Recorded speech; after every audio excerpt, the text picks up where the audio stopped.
பக்ரீத்தோட வரலாறு வணக்கம். Big topic with Karthik Maikumar. Bakrid பெருவிழாவை உலகம் முழுக்க எல்லாரும் கொண்டாடிக்கிட்டு இருக்கீங்களா? இந்த நேரத்துல நீங்க பக்ரீத்தோட வரலாறு தெரிஞ்சுக்க போறீங்க. அதை விட முக்கியமா காசால குண்டு மழை பொழிஞ்சிட்டு இருக்கல, அப்பேற்பட இந்த நேரத்துலயும் அங்க தொழுகை நடந்துகிட்டு இருக்கு. அதை பத்தியும் பார்க்க போறீங்க. ஆனா காசால கையேந்திக்கிட்டு இருக்காங்க. இப்ப ஏற்பட்ட கான்ஃபிளிக்ட் தான் அங்க இன்னும் பெருசா போய்கிட்டு இருக்கு. நல்ல நாள் கெட்ட நாள்லாம் கிடையாதுங்க. எல்லா நாளும் ஏவுகணைகள் மட்டும் தான் அங்க விழுந்துகிட்டு இருக்கு. இந்த ஸ்கிரீன்ல தெரியுறாங்கல்ல, 2 பேர். அந்த பாப்பாவோட அப்பா தான் இவரு.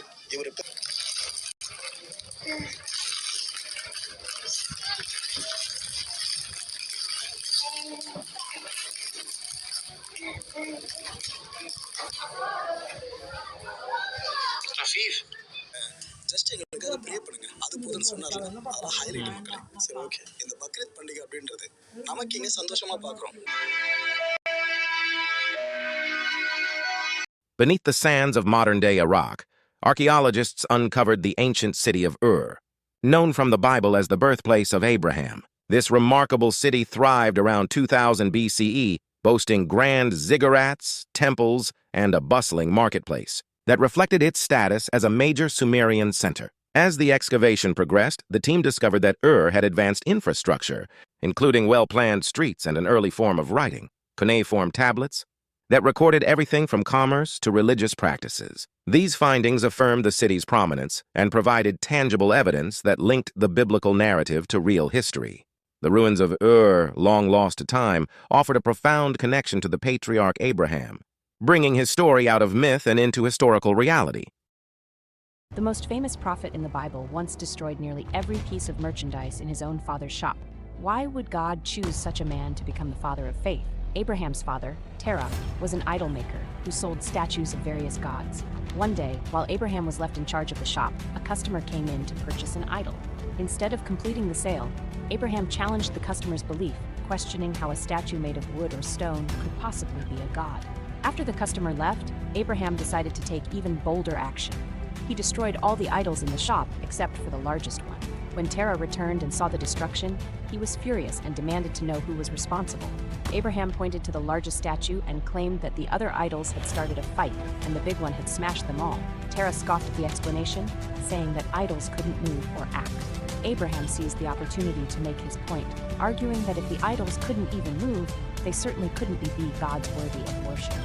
Abraham drew closer to the true God each day, and each day he distanced himself from the idols his people worshipped. Abraham, you cannot continue like this. I will take you before King Nimrod.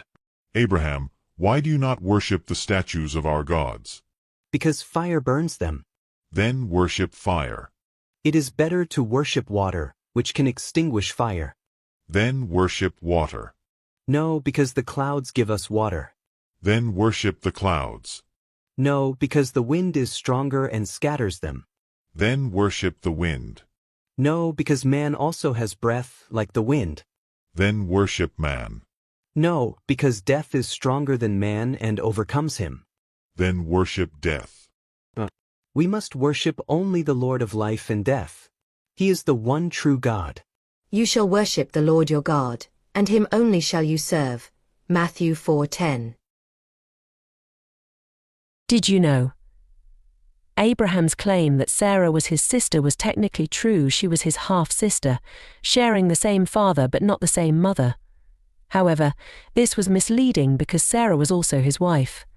Fearing that the Egyptians might kill him to take Sarah due to her beauty, Abraham said she was his sister to protect himself. This deception showed a moment of doubt in God's promises. Despite this fear-driven lie, God intervened to protect Sarah and uphold his covenant with Abraham. இது ஆக்சுவலா ஒரு Arabic மந்த்ங்க. ஒவ்வொரு வருஷமும் இந்த துல்ஹஜ் மாசத்துல 10வது நாள் வருதுல, இதை தான் பக்ரீத் பண்டிகையா கொண்டாடுவாங்க. ஹஜ் பெருநாள் அப்படின்னு தான் இந்த பக்ரீத்தையே வரையறுப்பாங்களே. இஸ்லாமியர்களுக்கு சொல்லிட்டு கடமைகள் இருக்குல்ல, அது இறைவனுக்கு பலியிடம். இத குர்பானி அப்படின்னு டேர்ம் பண்ணுவாங்க. இது ரெண்டும் சேர்ந்தது தான் ஏழைகள். இந்த பலியிடுற உயிரினங்களை எடுத்துக்கிட்டீங்கன்னா ஆடு, மாடு, ஒட்டகம் இதெல்லாம் பலியிடுவாங்க. நம்ம தமிழ 3 சம பங்குகளா பிரிச்சுப்பாங்க. இதுல முதல் பங்கு பக்கத்து வீட்டுல இருக்கவங்க, ஃப்ரெண்ட்ஸ், அவங்களுக்கெல்லாம் கொடுக்கறது. 2வது பங்கு ஏழைகளுக்காக கொடுக்கறது. இந்த 2 பங்குகளும் கொடுத்து முடிச்ச பிற்பாடுதான் இந்த உயிரினத்தை வாங்கி வெட்டி இருப்பாங்களா, காசு செலவு பண்ணி அவங்க கன்சாடு இல்லைன்னா ஒட்டகமோ எதுவாக இருந்தாலும் சரி, அதோட ரத்தம் இருக்குல்ல, இந்த பண்டிகை பிறந்துச்சு. இதுக்கான வரலாறு என்னன்னு கேட்டீங்கன்னா, இந்த வரலாறு நான் சொல்றப்ப நம்ம ஹிந்து மார்க்கம் சார்ந்து சில மித்தலாஜி இருக்கு நாட்டுக்குள்ள. இங்க உங்களுக்கு புரியும் நம்புறேன், ரைட்? பல நாடுகளுக்கு பயணம் பண்ணிருக்காரு, தனக்கு ஒரு குழந்தை பிறக்கலையே அப்படின்னு சொல்லிட்டு. அந்த ஏக்கம் இவரோட 2வது அளப்பரிய அன்பு, பாசம், வாழ்க்கையை மறந்துருக்க மாட்டார். ஒரு நாள் இப்ராஹிம் அவர்கள் தூங்கிட்டு இருந்தப்ப நள்ளிரவு நேரம் அவருக்கு ஒரு கனவு வந்திருக்கு. அவரை பொறுத்த வரைக்கும் அவரோட கனவுல வர ஒவ்வொரு இஸ்மாயில் அவ்வளவு வருஷம் சொல்லியிருக்காரு. அவரு என்ன வழி பக்கம் இந்த உலகத்திலே தான் பெருசா நினைக்கிற இறைவனா, இன்னொரு பக்கம் அப்பா மனசு எங்க அழுத்த. அது போல வந்த ஜிப்ரயில் இப்ராஹிம் கையில இருக்க அந்த ஆயுதத்தை அப்படியே தடுத்து நிறுத்துற பிற்பாடு மகனுக்கு பதிலா ஆடு இது மாதிரி உயிரினத்தை பலியிடுங்கன்னு கடவுளே கட்டளை பிறப்பிச்சதா ஜிப்ரயில் சொல்லவே, அந்த நேரத்துல இஸ்மாயிலுக்கு பதிலா ஒரு ஆடை இவங்க பலியிடுறாங்க. இந்த ஒரு பர்டிகுலர் நாள் இருக்குல்ல, இதைத்தான் ஒவ்வொரு வருஷமும் தியாக தினமா இஸ்லாமியர்கள் பக்ரீத் பண்டிகையை கடைபிடிச்சுக்கிட்டு இருக்காங்க. இன்னொரு சுவாரஸ்யமான விஷயம், இஸ்மாயில் சொன்னல இப்ராஹிம் அவர்களோட பையன், அவரும் ஒரு நபி தான். இப்ப வாழ்ந்துட்டு இருக்க அரேபியர்கள் இருக்காங்கல்ல, இவங்க எல்லாருமே இஸ்மாயில் வழி வந்தவங்க தான். மக்களை இந்த கான்டென்ட்டை பொறுத்தவரைக்கும் நாம எதிர்பார்க்க வேண்டிய விஷயம் ஒண்ணுதான். அடுத்த பக்ரீத் பண்டிகை வரும் பார்த்தீங்களா, அடுத்த வருஷம் குள்ளதாவது இந்த காசா கான்ஃப்ளிக்ட் முடியணும். The Arabized Arabs traced their ancestry back to their great-grandfather, the Prophet Abraham, and were called Adnanian Arabs. The Prophet Abraham was born in Ur, near Kufa, a city in modern-day Iraq. He left Ur for Haran and then for Palestine, making it his home. When Hajra gave birth to a son, Ismail, the Prophet Abraham brought them to an uncultivated valley in Hijaz at a place called Mecca. He would visit Mecca periodically to see his wife and son. According to Islamic traditions, the Prophet Abraham and Ismail built Kaaba together and raised its pillars. Although the Prophet Abraham eventually traveled to Syria, he continued to visit the Kaaba each year to perform Hajj until the end of his life. Eid Mubarak, dear brothers and sisters. As an Uyghur person, I was reflecting, if I was an Uyghur in the concentration camps, what would be my expectation from my brothers and sisters around the world? What would I expect from international Muslim community? That was a thought that I have. Now imagine this millions of Uyghurs in the concentration camps. Why they're there?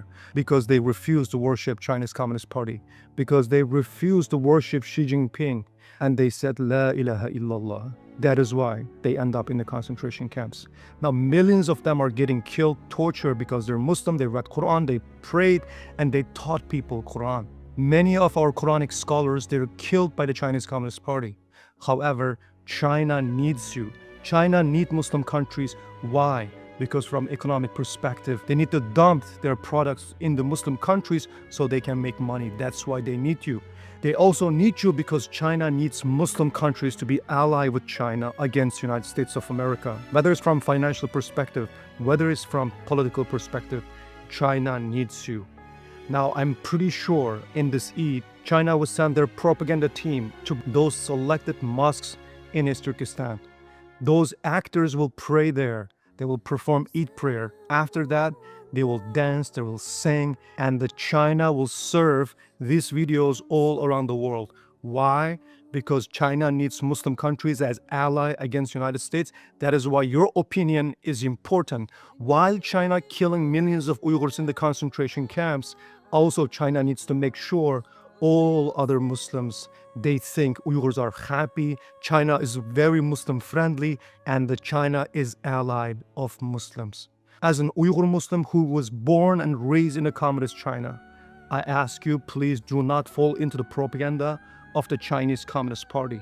If you have choice to believe in your Muslim Uyghur brothers and sisters or the Chinese Communist Party, which one would you rather have? In hereafter when you face Allah, which one would you rather be with as your neighbor, Uyghur Muslims or the Chinese Communist Party? Therefore, my Muslim brothers and sisters, as an Uyghur person, I wish you one of the best Eid in your life. Please spend a beautiful time with your families. Please visit your parents. Please have fun. And please make dua for your brothers and sisters in East Turkestan. They need your help, they need your support, and they need your understanding. Assalamu alaikum. Take care.